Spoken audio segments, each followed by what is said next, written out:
جاية أقولك مش أي حد يدخل بيتك، حتى لو حد عرفتيه ووثقتي فيه. البيوت ليها حرمة، والبيوت أسرار. علشان أدخل حد بيتي ده لازم يكون مر باختبارات كتير، ووثقت فيه لدرجة إني أقدر وأنا مرتاحة أقعده في بيتي وأقعده مع أولادي. غير كده مش أي حد يدخل بيتك. ممكن حد يدخل بيتك يكون السبب في خراب البيت ده، ممكن بنظرة، ممكن بكلمة. ما تستبعديش أي حاجة، فما تثقيش في أي حد، ما تديش الأمان لأي حد.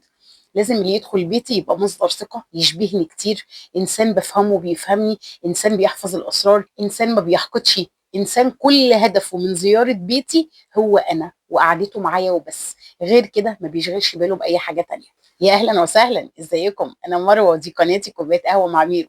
ما تنسوناش في اللايك والاشتراك في القناة، وسيبوا لنا تعليق وهنرد عليكم. ويلا بينا نشوف الفيديو النهارده. انا جايه لك النهارده بقول لك اوعي تدخلي اي حد بيتك. مش اي من هب ودب يدخل بيتي. بيتي هو اماني، هو حصني، هو مملكتي.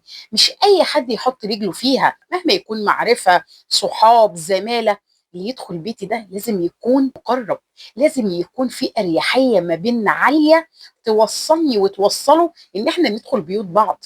غير كده ما تغامريش. في ناس عينيها حاره لدرجه ان دخلتها البيت بتبقى بالخراب، وانا عارفه بقول لكم ايه وعن تجربه. فخلي بالك قوي من اللي يدخل بيتك، خلي بالك قوي انت بتتكلمي مع مين، خلي بالك اسرارك بتقوليها لمين، لان في ناس كل هدفها في الحياه ان هي تعرف اسرارك، وان هي تعرف كل حاجه عنك بصرف النظر هي بتحكي لك او لا.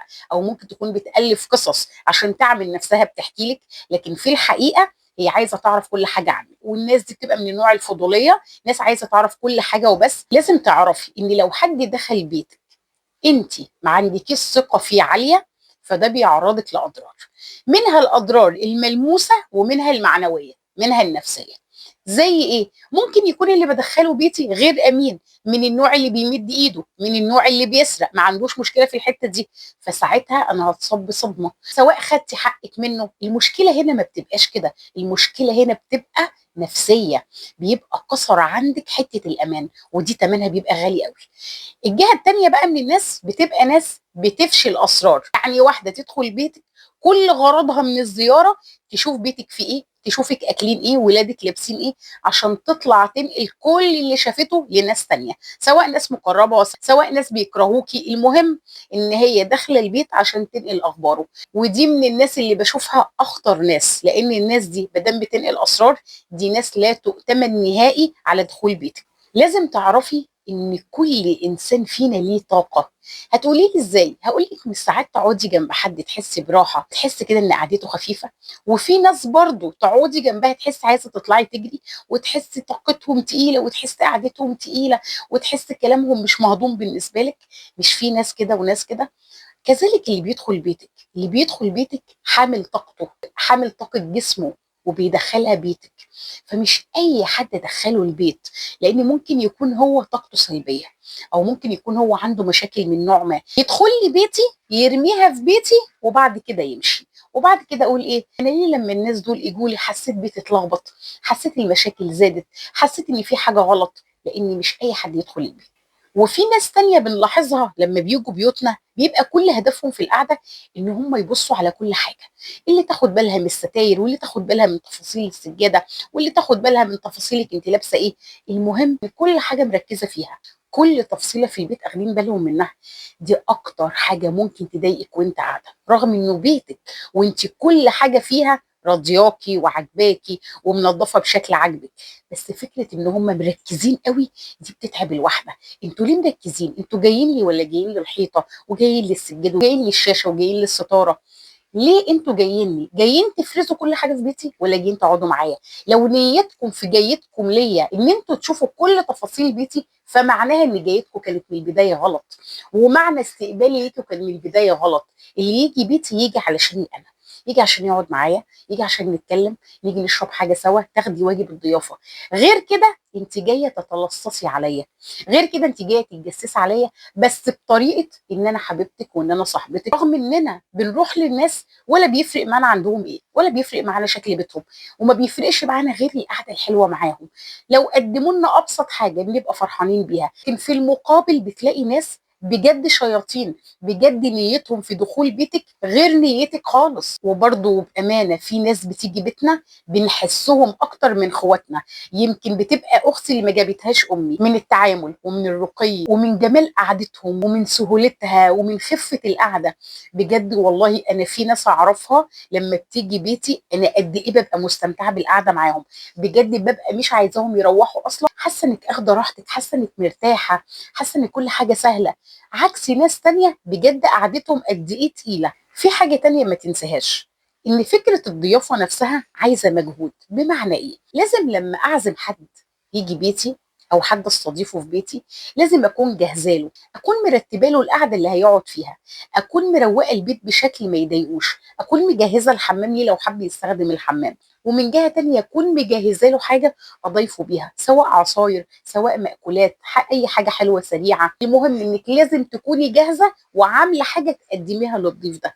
فده بصراحه برضو بياخد مجهود. فلو انت ما عندكيش المجهود ده دايما او ما عندكيش الطاقه دي فما ينفعش تستضيفي دايما ناس، لازم تكوني في كامل طاقتك وكامل نشاطك، عندك وقت لاستقبال الضيوف. غير كده يبقى انت بتتعبي نفسك وبتتعبي صحتك، ضيعي وقت على الفاضي. ما تستقبليش حد غير لما تكوني انت جاهزه لاستقباله، لان ده كمان بينعكس على الضيف. انا لما اكون جاهزه وفرحانه بصاحبتي اللي جايه لي هعمل لها حاجه حلوه وانا رايقه وانا مستعديه، هستقبلها وانا بضحك، هستقبلها وانا رايقه. كل ده هيعكس عليها السعاده، لان هي برضو هتحس مني ان انا مرتاحه، ان انا فرحانه لوجودها، ان انا مش عايزاها تنزل. لكن لو انا متوتره، عندي ضغوط، مش شكل مع جوزي، ولادي لسه مزعقه لهم، لما يجي له ضيف انا مش هكون مستعده. اما هيجي له ضيف حتى لو كنت متفقه معاه ان هو يجي لي، بس مش هقابله في احسن حال، مش هكون مرحبه بيه احسن ترحيب. فخلي يوم استقبالك للضيوف يوم انت جاهزه فيه نفسيا. من الحاجات التانيه اللي عشانها بقول لك ما تستقبليش اي حد بيتك، ان بيحصل كده ساعات سوء تفاهم. بسبب ايه برضو؟ بسبب التربيه اللي انت اتربيتي عليه. الضيف اللي جاي بيتك مش متربي عليه. ممكن تكون الضيفه اللي جايه جايبه اولادها، فاولادها صدر منهم تصرفات انت اتربيتي على ان التصرفات دي عيب. الضيفه اللي جايه بتعتبر تصرفات ولادها حاجه طبيعيه او حاجه ما فيهاش مشكله. زي ايه مثلا؟ زي انا ممكن اروح بيت صاحبتي، استحاله اقول لها ممكن رقم الواي فاي نستخدمه.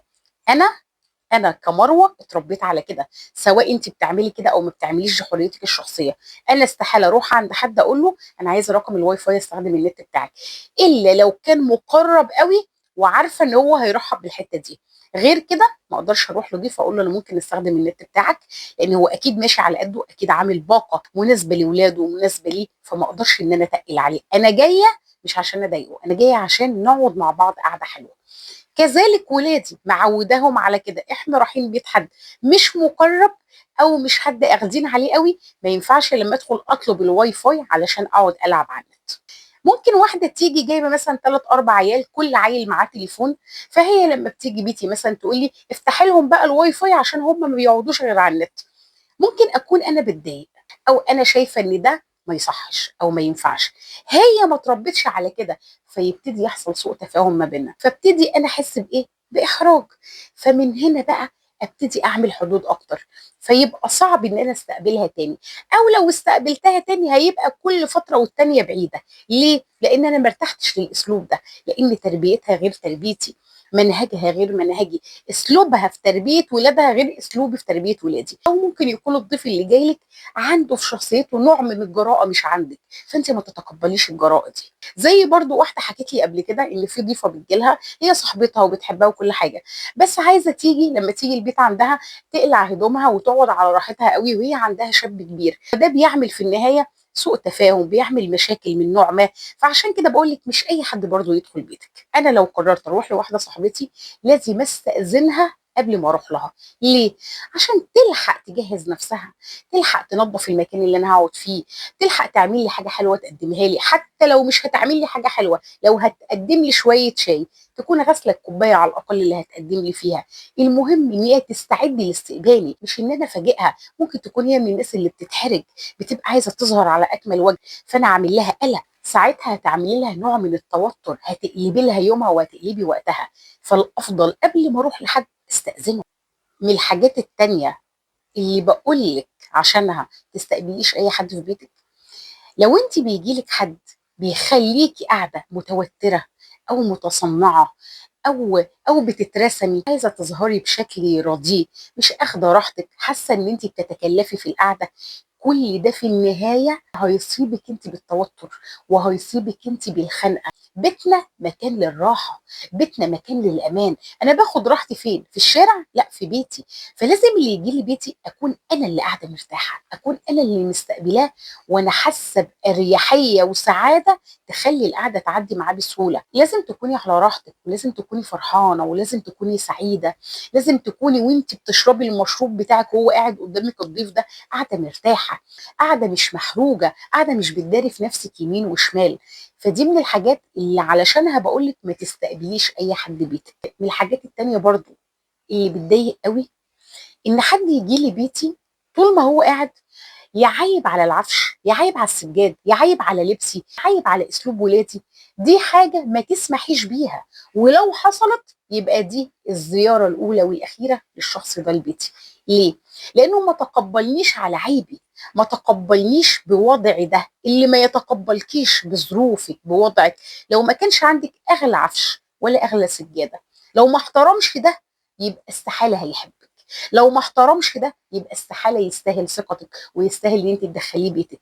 لو بيتي كل الحاجه فيه متكسره وانا بستقبلك اعلى استقبال واحلى استقبال، انا ما اتسالش غير على دي، على استقبالي ليك.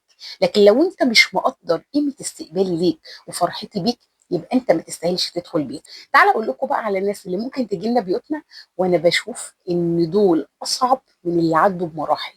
الناس دي عبارة عن ناس كل هدفها من الزيارة أو إن هي تجيلك بيتك بتعمل لك اختبار، بتقيس معزتها في قلبك من جهة الضيافة.